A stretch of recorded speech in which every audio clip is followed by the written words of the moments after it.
Me senté en la silla de cuero, de respaldo alto, con las manos tan apretadas en mi regazo que sentía un dolor en los nudillos.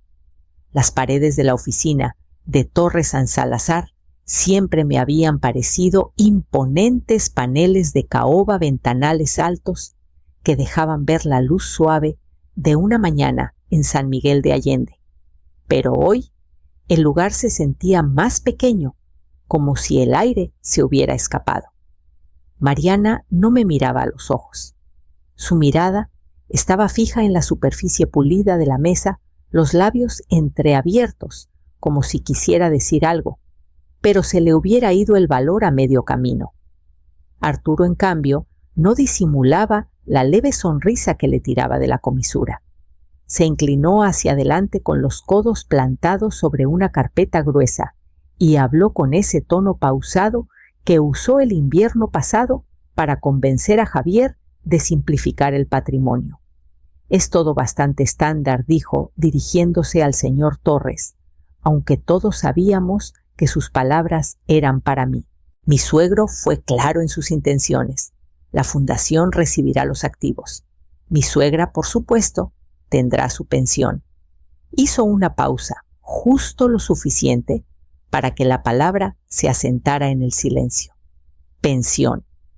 Como si yo fuera un inconveniente menor, que debían contabilizar y luego dejar a un lado. El señor Torres no reaccionó. Se quitó los lentes, los limpió con la manga de su camisa y me miró por encima del marco. El pequeño reloj en la credenza marcó un tic-2 antes de que hablara. Eloísa comenzó en voz baja. Hay un elemento más que tu esposo dejó a mi cuidado. Se me cortó el aliento y por un instante me avergoncé de la frágil esperanza que me revoloteó en el pecho. La sonrisa de Arturo titubeó, un destello de irritación cruzó su rostro.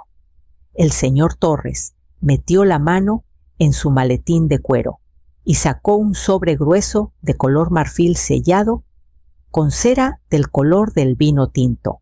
Me instruyó que lo entregara al concluir la lectura del testamento, dijo suavizando la mirada mientras me lo ofrecía. Creo que es para ti. El sobre pesaba más de lo que debería, como si todas las cosas no dichas entre Javier y yo estuvieran encerradas en sus páginas. Lo puse con cuidado sobre la mesa, mi palma descansando sobre el sello. No levanté la vista cuando hablé, mi voz apenas un susurro. Quiero que lo leas ahora. El señor Torres levantó el sobre con ambas manos, tratándolo como si fuera una foto antigua. El sello de cera se rompió con un sonido suave que resonó demasiado en el silencio de la sala. Desdobló el documento y ajustó sus lentes.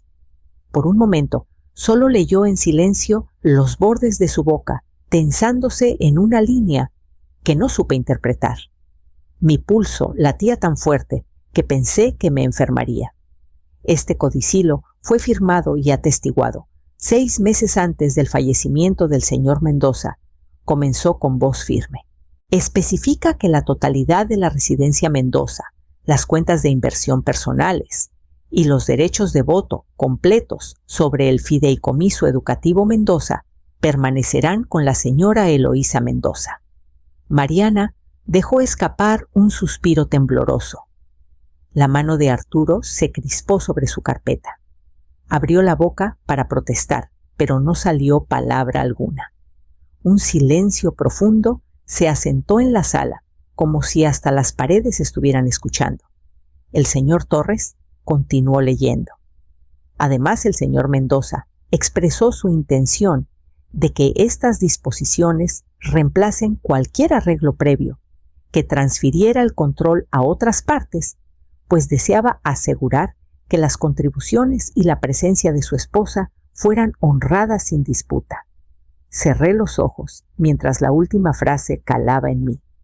Un calor se acumulaba detrás de mis costillas, parte incredulidad, parte algo parecido al alivio. Nunca le pedí protección a Javier, solo quería que me viera incluso al final. Una segunda hoja se deslizó un papel más pequeño con la letra familiar y curva de Javier. Eloísa, sé que nunca lo exigirías, pero he visto lo que la ambición le hace a la gente buena. Me diste todo. Mereces que tu lugar siga siendo tuyo. Vaya, presioné la mano contra mi boca. Mi corazón latía contra mi palma un dolor agudo y tierno. Por un momento lo sentí a mi lado, su presencia tan vívida que casi volteé a verlo.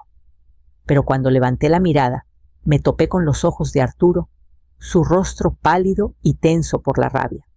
Su voz, cuando al fin salió, era baja y quebradiza.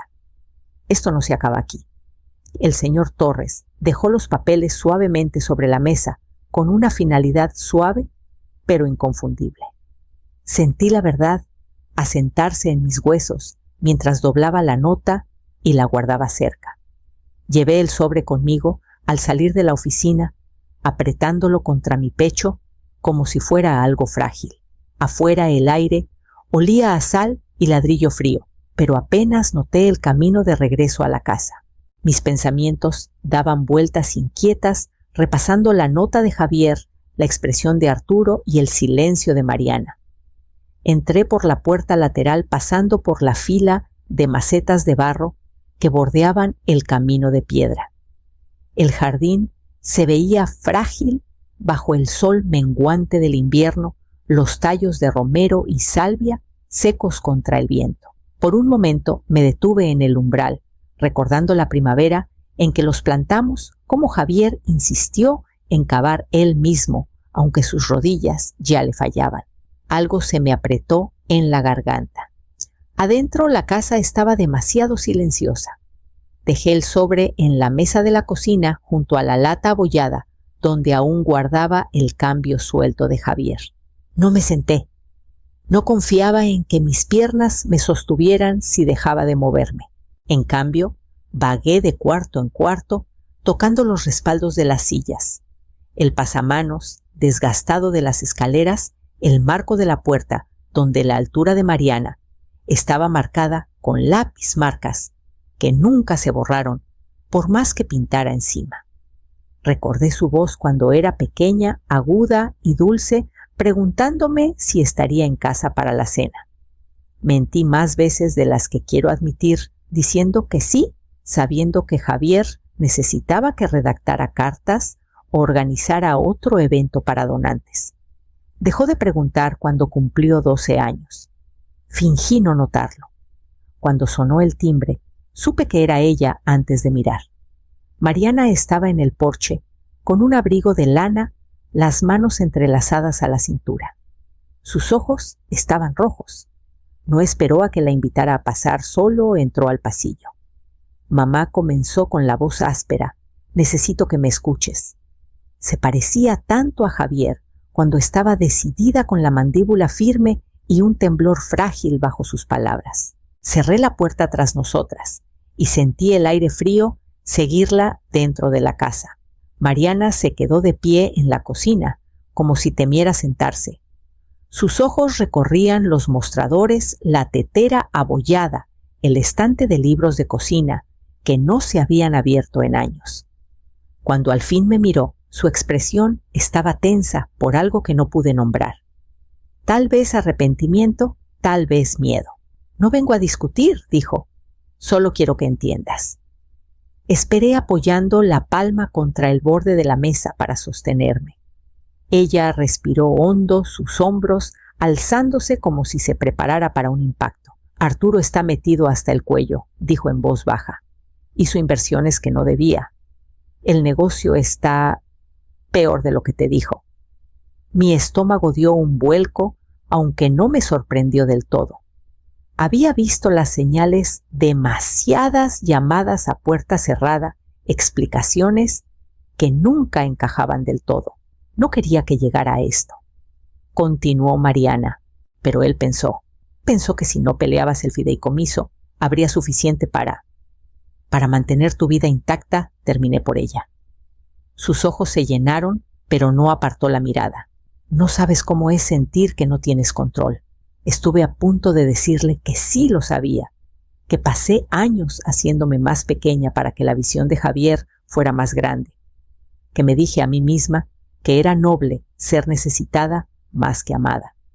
pero guardé las palabras. Ella se limpió la mejilla y se giró como si no soportara mi silencio. En la puerta se detuvo.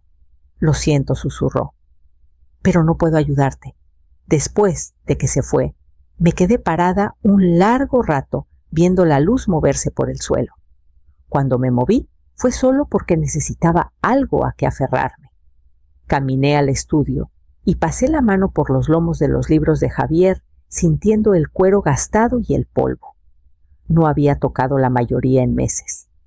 Un golpe suave me sobresaltó. Me giré y vi a Camila de pie vacilante en la puerta. Su abrigo estaba abotonado hasta el cuello. Sus ojos brillaban con algo frágil y urgente. «Señora Mendoza», dijo con voz baja, «hay algo que necesita ver». Me tendió un pequeño cuaderno encuadernado en tela y supe, antes de que hablara, que Javier había dejado más de lo que jamás imaginé. Tomé el cuaderno de las manos de Camila, sintiendo su peso asentarse en mis palmas. La cubierta de tela estaba suave y gastada en los bordes como si Javier lo hubiera llevado consigo a menudo. Mi garganta se apretó al abrirlo y la primera página casi me deshizo. Había escrito la fecha con su letra cuidadosa y debajo una sola línea. «Si algo me pasa, este es el registro». Pasé las páginas lentamente. Cada una estaba llena de notas, reuniones que Arturo había arreglado, conversaciones que Javier había registrado con palabras precisas y firmes. Algunas entradas eran cortas, solo fragmentos de duda. Otras eran más largas, detallando preguntas sobre enmiendas que Javier no había accedido a firmar. Mi pecho dolía al leer. Había estado tratando de proteger algo, incluso mientras perdía fuerzas. Solo que no supo cómo decírmelo. Camila estaba con las manos entrelazadas, su voz apenas audible cuando habló. Me pidió que lo guardara, por si... Tragó saliva por si alguna vez lo necesitabas. Cerré el cuaderno y respiré lentamente. La cocina se sentía diferente ahora, menos como un mausoleo y más como un lugar esperando una decisión. Miré a Camila y logré asentir. «Gracias», susurré. A la mañana siguiente llevé el cuaderno a la oficina del señor Torres. Escuchó sin interrumpir mientras le explicaba cómo Camila lo había obtenido, cómo Javier había tenido dudas, pero nunca encontró las palabras para advertirme.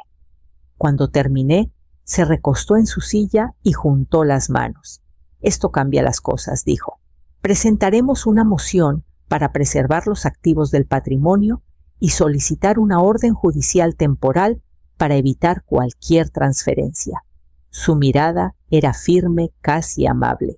«¿Estás lista para eso?», pensé en el rostro de Mariana cuando dijo que no podía ayudarme. Pensé en la fría certeza de Arturo y luego pensé en la nota de Javier, la convicción silenciosa en su letra. Sentí algo cambiar en mí, una lenta acumulación de resolución que no sabía que aún tenía. «Estoy lista», dije. El señor Torres asintió y alcanzó el teléfono para llamar a la oficina del juzgado. Mientras su voz resonaba en la sala, puse el cuaderno en la mesa entre nosotros. La verdad, había esperado lo suficiente para ser dicha. La sala de juntas se sentía más pequeña que la primera vez que estuve ahí con Arturo y Mariana. La luz del sol caía en rayas estrechas a través de las persianas, iluminando las pilas ordenadas de documentos que el señor Torres había preparado. Me senté en un extremo, con las manos cruzadas en mi regazo, deseando que se mantuvieran quietas. En el otro extremo, Camila estaba al borde de su silla, con la mirada fija en la carpeta frente a ella. Levantó la vista cuando el señor Torres le preguntó si estaba lista para dar su declaración. Su voz temblaba, pero no dudó. Comenzó a relatar la noche en que le pidieron ser testigo de la firma de Javier, cómo Arturo insistió en que era urgente, cómo nunca vio a Javier entrar en la habitación. Cada palabra caía como una piedra en el silencio. Observé la pluma de la taquígrafa moverse por la página registrándolo todo. Cuando Camila hizo una pausa para recuperar el aliento, vi que le temblaban las manos. Quise extender la mano por encima de la mesa, decirle que no estaba sola, cargando el peso de todo lo no dicho. Pero me quedé donde estaba. Había una dignidad en dejarla hablar por sí misma.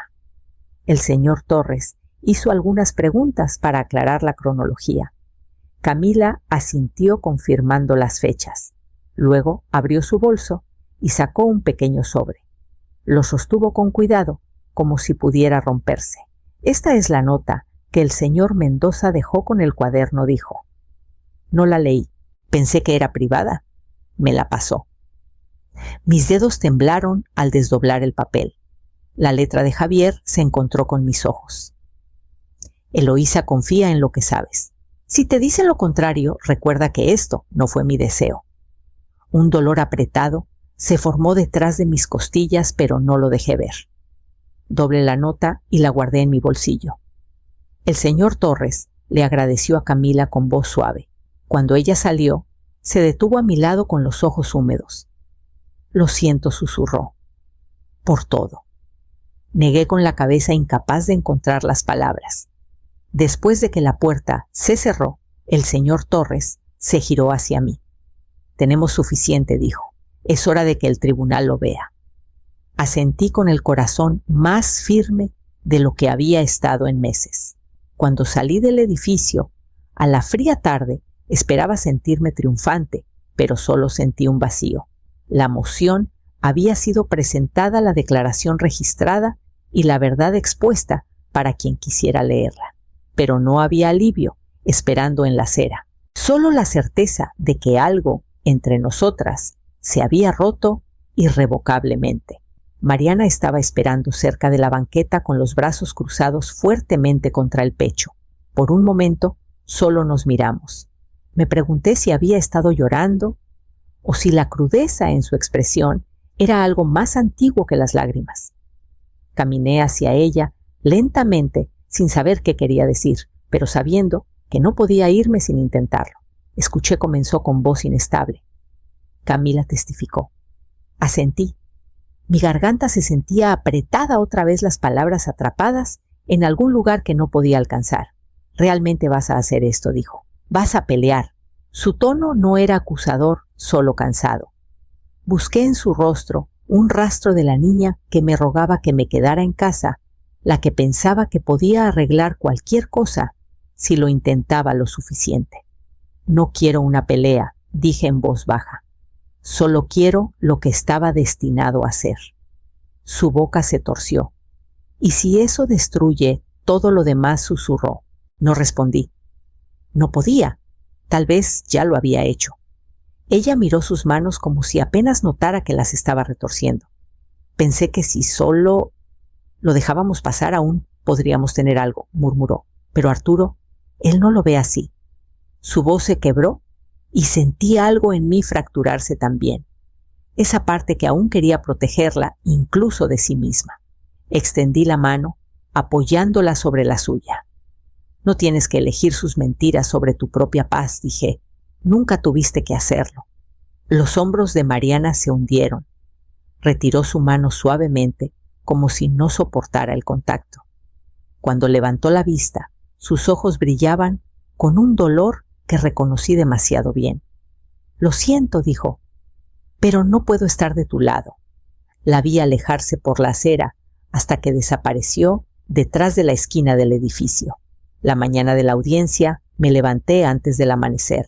La cocina aún estaba oscura.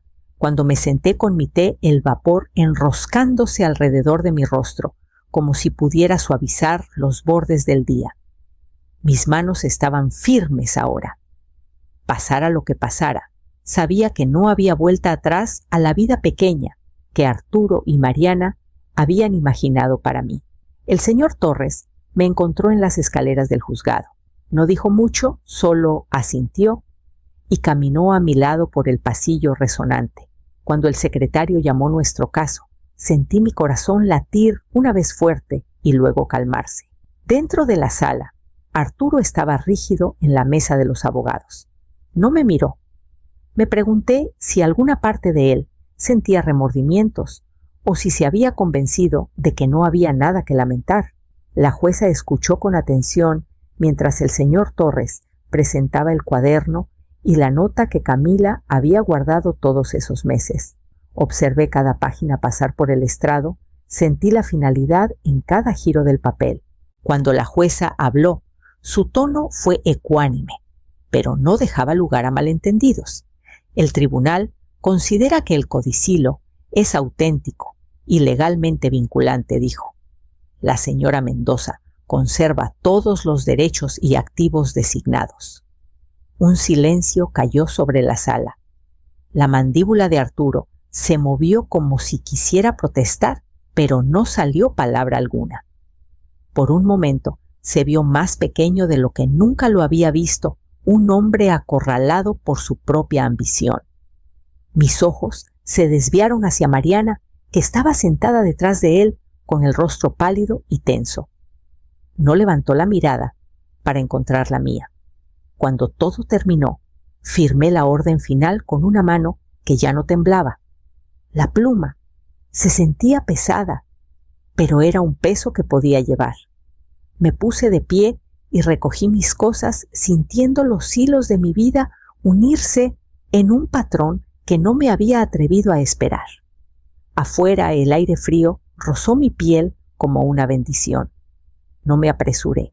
Cada paso lejos de ese edificio se sentía como un paso hacia algo que casi había olvidado cómo reclamar. En casa, un solo sobre esperaba en la mesa del pasillo, mi nombre escrito con la letra cuidadosa de Mariana. Lo sostuve un largo momento, antes de romper el sello y comenzar a leer sus palabras. La carta era corta, la tinta emborronada en partes donde su mano debió temblar. Mamá comenzaba: no sé cómo reparar lo que he hecho. Pensé que estaba protegiendo a mi familia, pero ahora veo que solo protegía mi miedo. No espero que me perdones. Solo espero que algún día entiendas por qué fui demasiado débil para estar de tu lado. La leí 2 veces luego, la doblé con cuidado y la puse junto a la última nota de Javier. Mi corazón se sentía magullado, pero ya no vacío. No había triunfo en lo que había ganado, solo una especie de justicia tranquila, como si la casa misma hubiera exhalado. La fundación estaba a salvo. Mi lugar en ella, en la historia que Javier y yo escribimos juntos, estaba asegurado, pero el costo brillaba en cada palabra de la carta de Mariana. Salí al jardín con mis guantes y una canasta de bulbos tempranos. La tierra aún estaba fría bajo mis palmas mientras cavaba pequeños huecos para los bulbos de azafrán y tulipanes que Javier había pedido el año antes de morir. Él mismo había elegido las variedades diciendo que quería que los primeros colores de la primavera me recordaran que todo lo que está dormido puede volver a la vida. Presioné cada bulbo en la tierra y pensé en cuántas veces elegí el silencio cuando debía haber hablado. Qué fácil había sido dejar que el amor se convirtiera en una obligación en lugar de algo vivo. Celia pasó por ahí mientras trabajaba con los brazos llenos de viejos registros y libros contables de los archivos de la fundación. Los dejó en el porche y se unió a mí en la tierra sin preguntar si necesitaba ayuda. Trabajamos codo a codo hasta que la canasta estuvo vacía, nuestro aliento mezclándose en pequeñas nubes blancas. Cuando terminamos, me apretó el hombro y sentí algo en mí, asentarse un recordatorio de que nunca estaba tan sola como creía. Más tarde, me senté en la mesa de la cocina con el cuaderno abierto a mi lado. Tomé mi pluma y firmé la última página de mi propio testamento actualizado, con cuidado de no dejar espacio para confusiones o revisiones. Mi firma yacía firme e inquebrantable en el papel. Cerré la carpeta y la guardé en el cajón, sintiendo que la casa se aquietaba a mi alrededor, como si ella también hubiera encontrado finalmente su paz.